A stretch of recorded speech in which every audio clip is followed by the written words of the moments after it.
দিচ্ছে, এটা চিন্তা করে দিচ্ছে। তো হাত দিচ্ছে, সঙ্গে সঙ্গে তার হাতে মুস্কা পড়ে গেছে। এই কথাটা চারিদিকে প্রকাশিত হয়ে গেছে। তো কৃপণ তো সবাই থাকে। তো সেখানে এরকম একজন ব্যক্তি রয়েছে, আচ্ছা রূপ গোস্বামী যদি এবার স্মরণে সবকিছু দিতে পারে, তাহলে আমিও দিতে পারবো। ও আছে খুবই গরিব, মানে খুবই কৃপণ।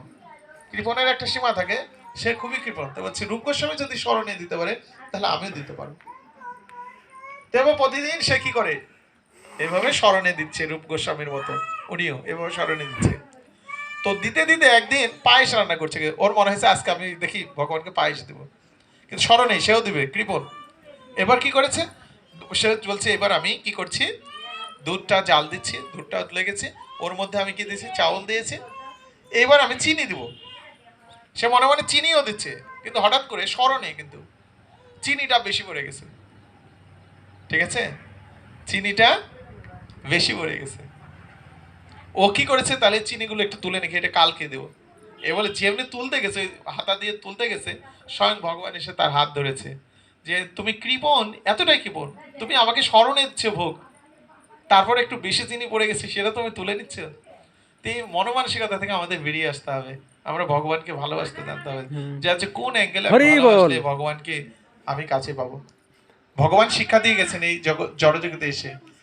ভগবান যখন দাপর যুগে তার বাল্যলীলা আস্বাদন করছিলেন, যশোদা মা অনেক কথা তিনি শ্রবণ করে, যশোদা তাকে দড়ি দিয়ে বেঁধেছেন, কিন্তু নন্দ বাবার কি করেছেন, নন্দ বাবার জুতাটা সে মাথায় নিয়ে ছোট ছোট পায়ে হেঁটে বাবার আদেশ পালন করেছেন। নন্দ বাবা বলতো যত বাবা আমার জুতাটা নিয়ে আসতো। আর কৃষ্ণ তখন ছোট্ট 3 বছর 4 মাসের বয়স। বাবা বলার সঙ্গে সঙ্গে দৌড়ে যেত, আর দৌড়ে যেয়ে কি করতো, বাবার জুতাটা নিয়ে মাথায় নিত। ভগবান সে নিজে কিন্তু কিন্তু তিনি কি করেছেন, তিনি এসে লোকশিক্ষার্থে এই শিক্ষা দিয়ে গেলেন যে না, বাবা তিনি আমার পিতা, পুত্রের কর্তব্য হচ্ছে পিতার আদেশ শ্রবণ করা, তার কথা, তার আদেশ হচ্ছে পালন করা। তো সেই ছোট্ট বালক সেটা করেছে। দেখ সে কি করেছে, সে মায়ের হাতে ধরা দিয়েছে, দড়ি দিয়ে তাকে বেঁধেছে।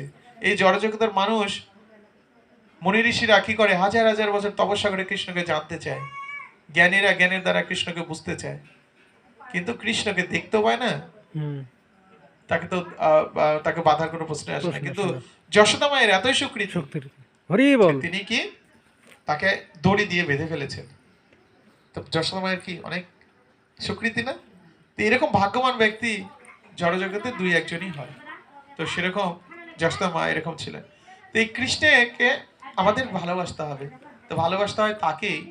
এই জড়জগতে আমরা যা ভালোবাসি মিথ্যার পেছনে চলছি আমরা। আমরা ভালোবাসতে কি স্বার্থের জন্য।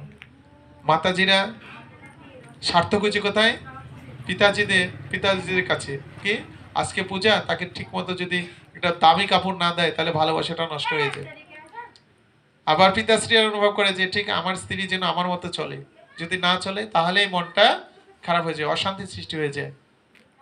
তো এই জড়জগতের প্রকৃত ভালোবাসা নেই, যা আছে সেটা হচ্ছে কি, কৃষ্ণই কেবলমাত্র এই জড়জগতের প্রত্যেকটা মানুষকে ভালোবাসে।